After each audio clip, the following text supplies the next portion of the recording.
Well, with the heap of news we just got, we also got an extended and full version of the opening cinematic for 0.2, and it was really pretty.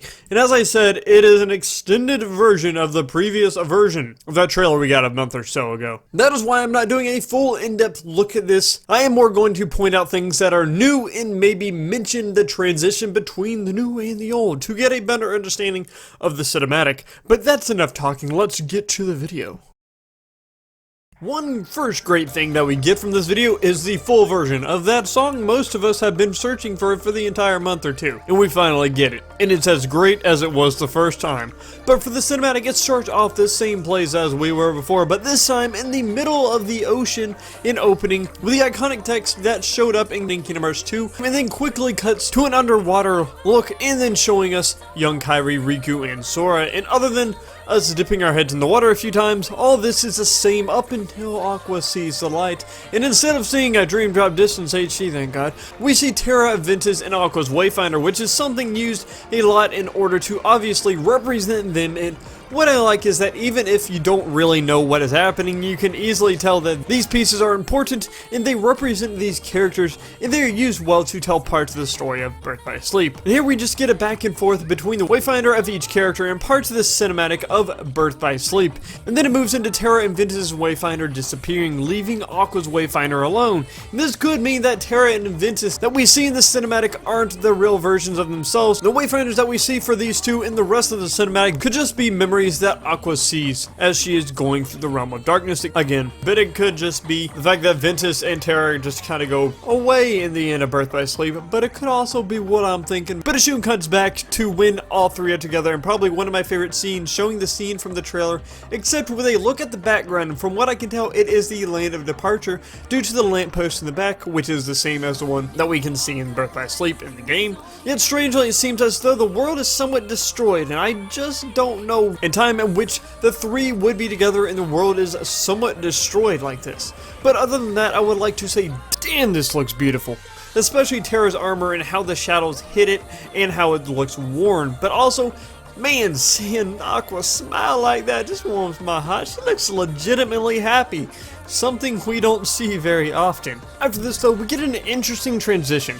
In the previous trailer, when Terra and Ventus' Wayfinder fell before, they transitioned into beings moving straight into the organization chairs. But now we move into a great shot from what I can tell looks like Cinderella's castle, or the Castle of Dreams. And I would say this by the look of the castle and also the look of the bridge that looks similar to the one we've seen in 0.2 gameplay. We see the dark forms that turn into the vessels Xehanort later move across the world of Castle of Dreams and take the light away from the castle. And if this is Castle of Dreams, it's interesting to think why the vessels are here. Are they searching for Cinderella? Because from what we know, the vessels haven't been formed so far when this world was prominent in any of the games. So this could be foreshadowing for Kingdom Hearts 3, or it could just be a section of cinematic showing off the worlds you will travel to in 0.2. And it just cuts out the others. Or it could just be representing Cinderella's world getting consumed in darkness. Either way, it then goes into a familiar scene of them entering the seats, but this time it clearly showing all 13. And again, this scene I believe shows us that Ventus, in some form, whether Vanitas or Ventus Vanitas, is one of the vessels, also Terranort 2. It then cuts out to the fight with Aqua, Terranort, Ventus Vanitas, but this time we get more fighting and it's pretty damn cool. But this battle sequence could be taken in two ways. One, this sequence could just be showing the fights that Aqua took part in Birth by Sleep, due to the sequences that have been shown seeming to be retelling parts of Birth by Sleep, other than maybe Cinderella's scene. This fight would fit decently retelling the story other than like placement of fighting Terranort and a few other things. Also by the fact that Mickey is in his Birth by Sleep outfit, which somewhat confirms this. Then the second way to look at it. The battle could be taking place in 0.2 and could be a memory, which we've seen that memories in this realm of darkness do seem to replay themselves, and here it brings Terranort and Ventus Vanitas back to fight, and Mickey appears as a memory in his Birth by Sleep outfit to help Aqua fight. But there is one thing I'm wondering about, and that is, why is Mickey coming from Sora's Station of Awakening? Because Sora, other than giving refuge to Ventus's heart, Sora had no real connection to Birth by Sleep. Yes, he met a few of the characters, but prominence-wise, Ventus is the only person he had much connection to. Yet it seems like Mickey is summoned from it. Also, by the fact that the Station of Awakening he is summoned from is a Kingdom Hearts 1 version of Sora's, or an older form of Sora's Station of Awakening, to which the one that Sora had at the time of Birth by Sleep looks nothing like it, which could be another reason against this being the original fight from Birth by Sleep.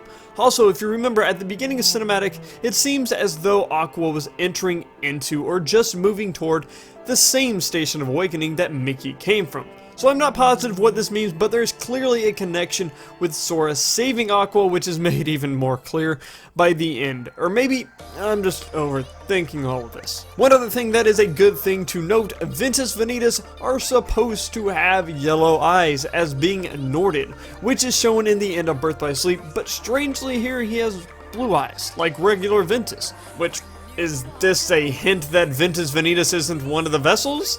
And it most likely is Vanitas if one of these two is a vessel, or does it mean something else? I'm not really positive, that's a little strange. Nonetheless, moving on, we see Mickey and Aqua beating the crap out of those two, and it appears as though they are shattering a glass, almost as if they're breaking their mind, and in a way, setting Ventus and Terra free, which they seem to, as we see the glass behind those two shatter, and they're now skydiving in another absolutely beautiful scene, probably my favorite scene of this entire cinematic, and honestly, one of my favorite scenes in any of the cinematics there are, where they are falling together until Xehanort appears and breaks them apart once again. This time, before falling from each other, Aqua casts, I believe, Barrier or Reflect on them in order to protect them, which, again, this could be viewed as the times Aqua saves them in Birth by Sleep, or maybe it's in the future or in 0.2, again, just speculation, as they were both set free and finally reunited as Xehanort sitting with the other 13 vessels, which actually are all Xehanorts. And these three have never faced this before. They have never come face to face with the 13 vessels, and Aqua has technically never set them free from their mindset, so that actually happening doesn't happen in Birth by Sleep, which is a little strange, and why I say this might diverge off the path from the Birth by Sleep story. But then we soon see Aqua again sacrificing herself to save them, while this time she is now saved by Sora, which he reaches for her at the end and pulls her out of the water, or the metaphorical darkness and state of mind. So again, you could see this set of scenes at the end as a straightforward representation of story of Birth by Sleep with a few changes maybe in there. Maybe it's just they wanted a pretty scene, I'm not sure, maybe I'm missing something. Or maybe these are future sort of events that are yet to transpire, or maybe happen in 0.2.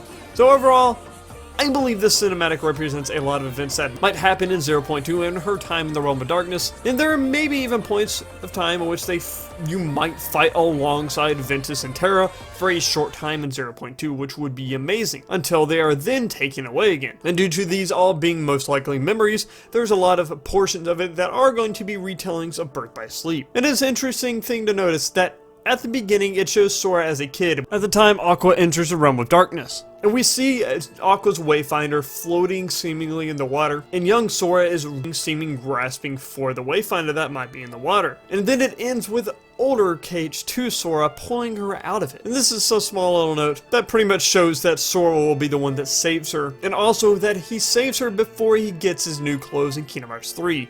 So I believe that 0.2 will end at the point in which Sora saves her, and Kingdom Hearts 3 will then start right after that. Nonetheless, these are just my impressions of what I see in the trailer. Let me know what you think. Otherwise, my name is the Arcane Keyblade, and I will see you all next time. Peace out.